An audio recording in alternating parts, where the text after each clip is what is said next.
Today I'd like to pose what probably seems like a pretty stupid question. The question being, is the rational mind good or bad? Is it a great thing or is it a pain in the arse? Now, in one way this probably is a stupid question, but in another way it is quite a good thing to explore, or quite a good thing to take seriously, because in everyday life it's quite likely that we might see the thinking mind one way or the other.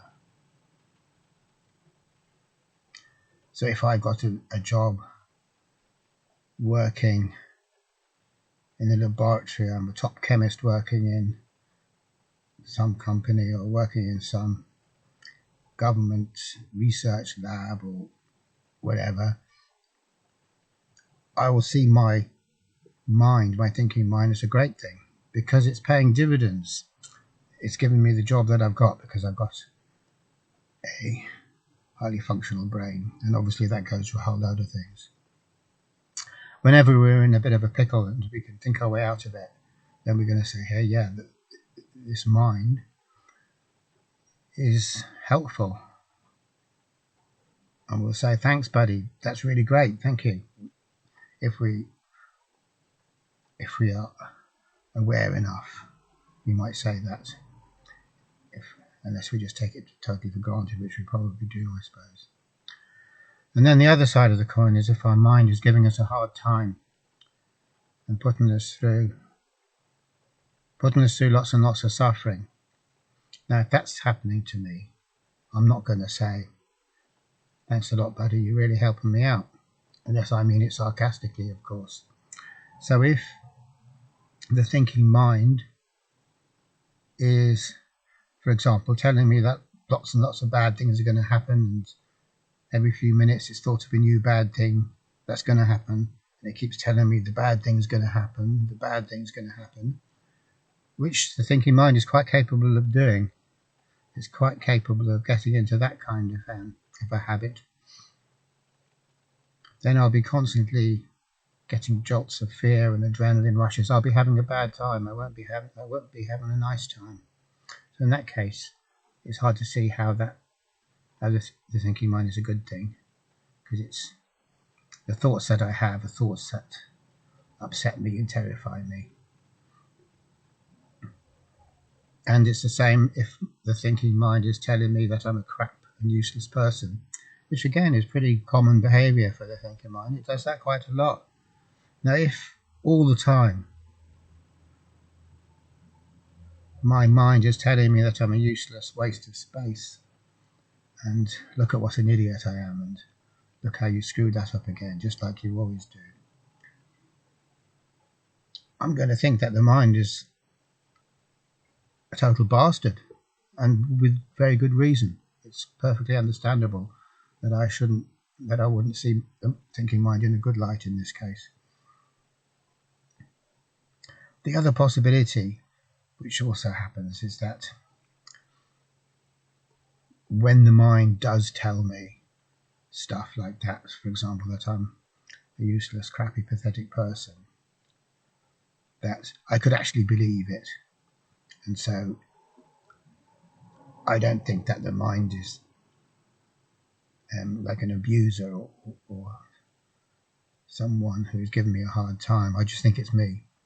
So in that case, that really is like an abusive relationship.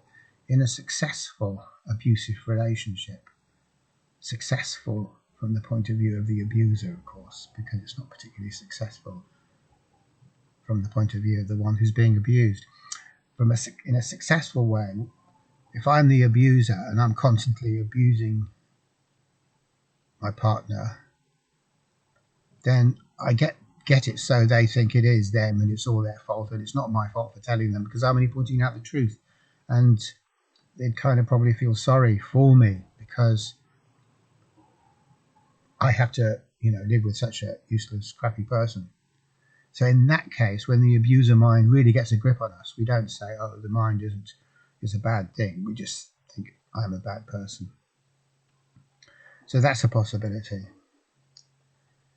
But in such a situation, awareness does come, whether it's the relationship that I have with my abuser mind, or if I'm in an abusive relationship with another person who's an abuser.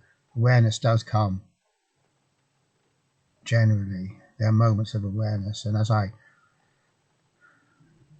become wiser, I realize that it's not me. That actually it's them. They've got the issue, right? Not me.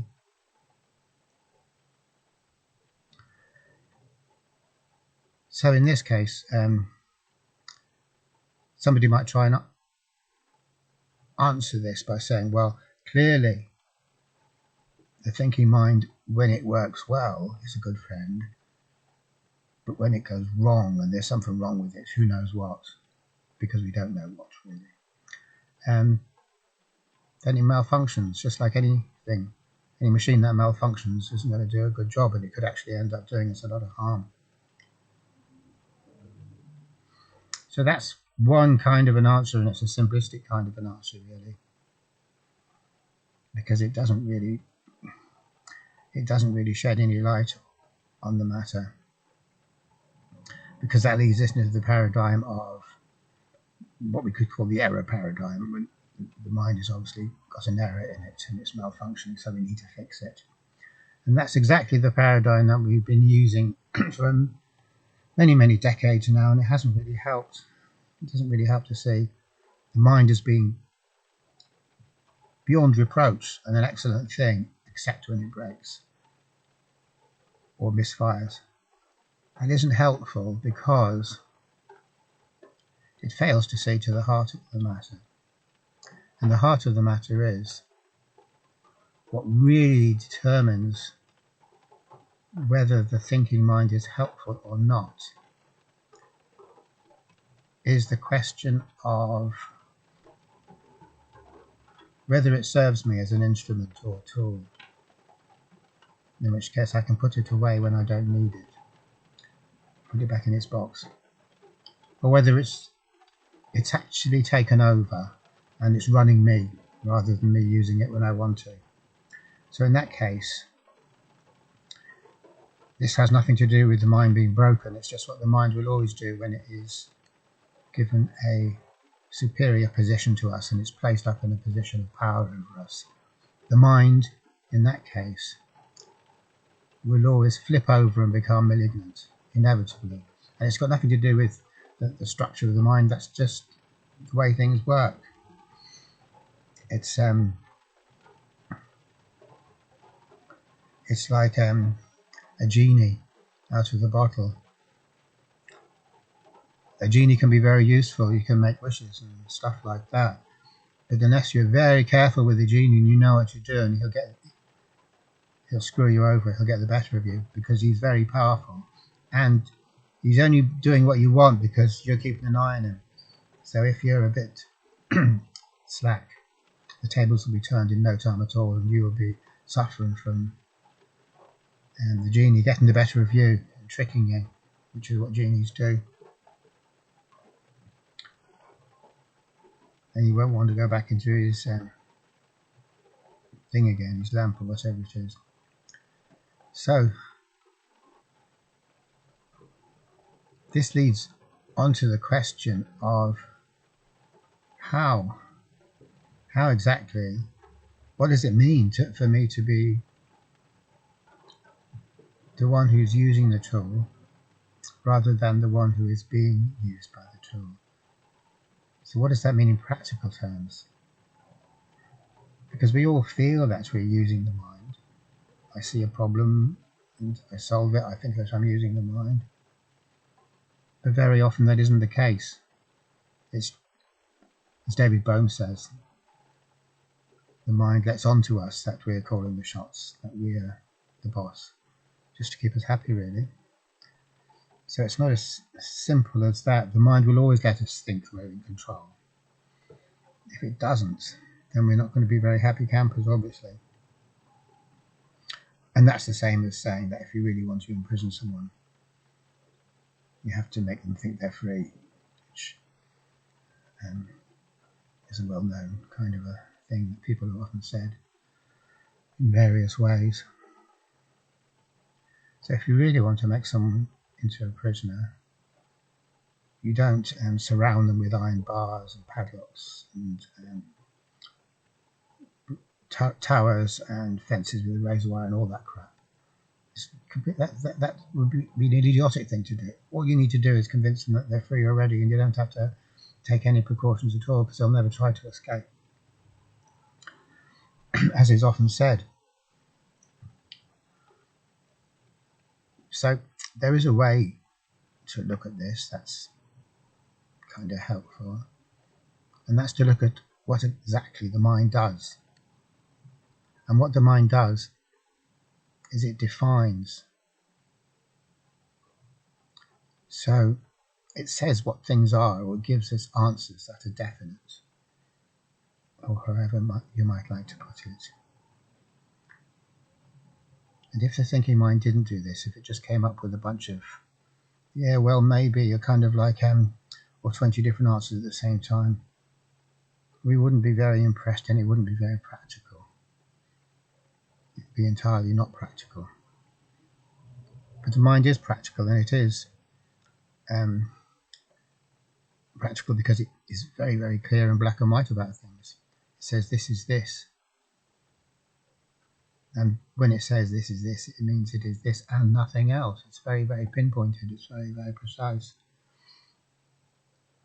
And that's great. So if I, just to give a very simplistic example, if I see a snake coming down the road, and then it's one of those banded snakes that have yellow and black and orange bands on them.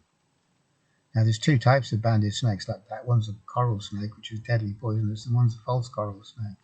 And I know this isn't a very practical example because we don't usually come across coral snakes going down the road. But if the mind was able to say, oh, that's a false coral snake, that would be very useful because I wouldn't have to worry. I suppose a better example would be picking mushrooms. If the mind says this, the mind says this is definitely a good and tasty mushroom, and it is, that's really helpful because it stops us eating the other ones, the ones that are poisonous, like like the destroying angel, for example. If the mind says, don't eat that, that's a destroying angel, you'll almost certainly die in a very unpleasant way, then we'll say, thank you, mind. I'm going to leave it alone. I'm not going anywhere near that particular mushroom. So that's a good thing that the mind does. That's a helpful thing. It defines things. But what we have to remember is that this is all the mind can do. Just like all a sweeping brush can do is sweep, all the mind can do is categorize or define. And so, if the mind is given free rein, and because we think it's a good thing, we just say, go ahead and, sort my life out for me, solve everything. And the mind will charge on ahead and it'll define everything. It just does that because that's what it does. Like a toaster toasts toast, it just defines and it'll carry on defining until it's defined every last thing that there is to define, and then it'll I don't know what it'll do. It'll carry on elaborating on those defined. It'll carry on within that known or defined world. So this is a kind of a funny thing because we think it's good to know stuff, and we have this idea that maybe science should all be about knowing absolutely everything and having what they call a toe. But it's a really good thing to have a toe, a theory of everything. And lots of really smart people think, yeah, that's the ultimate. The ultimate. You definitely get a Nobel Prize for that, for sure. But what we don't see is that when we know everything, that's the same as saying as when everything's defined. And when everything's defined, that simply means that the mind has defined everything. So everything, the whole world, is rendered in terms of the mind's categories. And the hidden snag with that, and it's not even very hidden, it's kind of fairly obvious snag, is that reality does not consist of the mind's categories.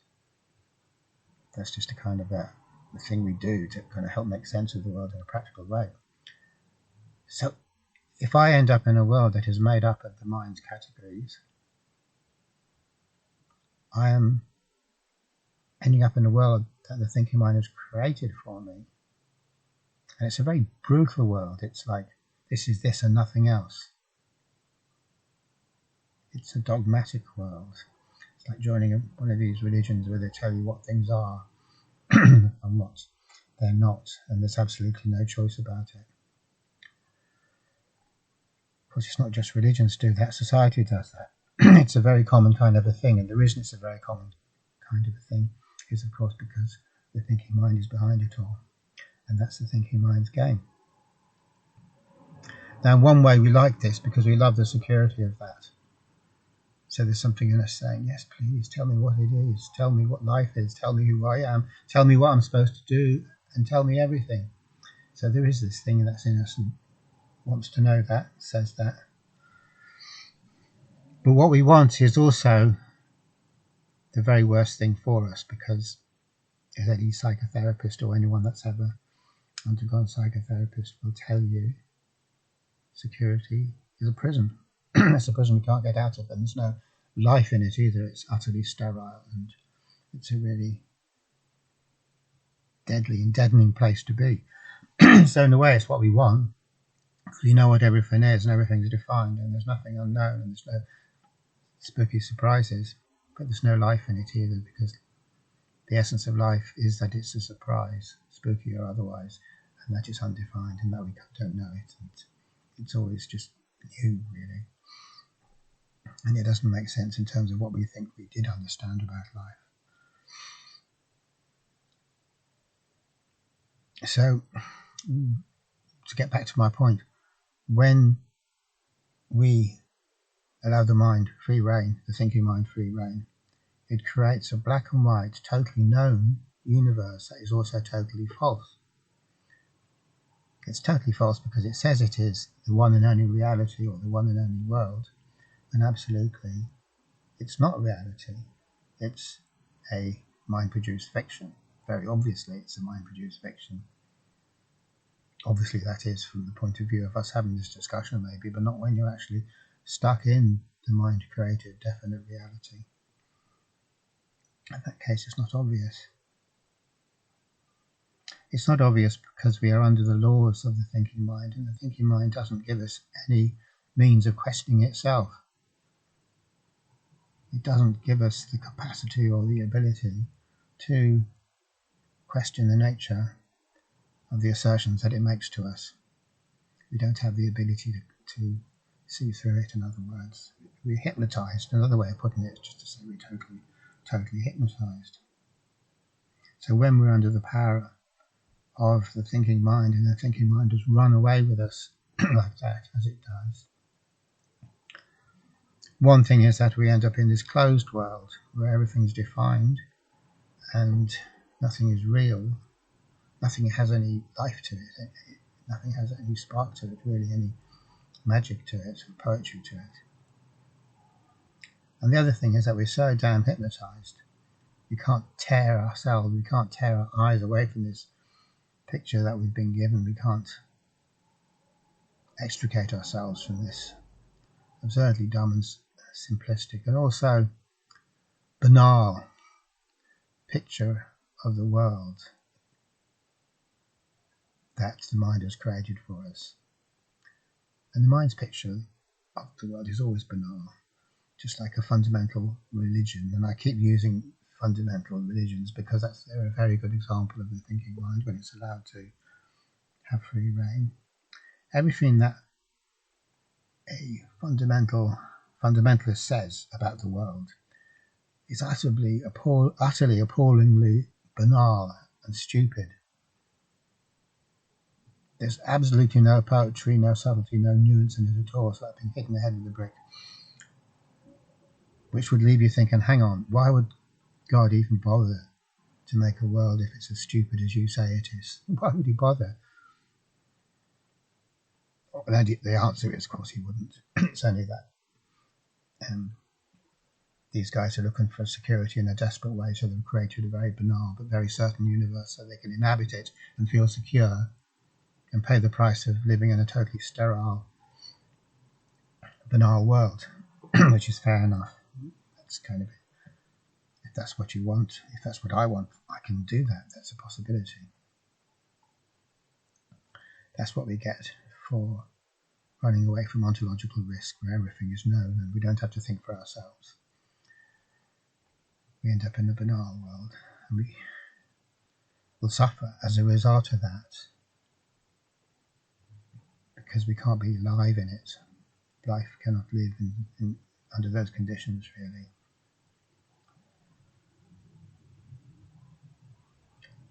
So in that case,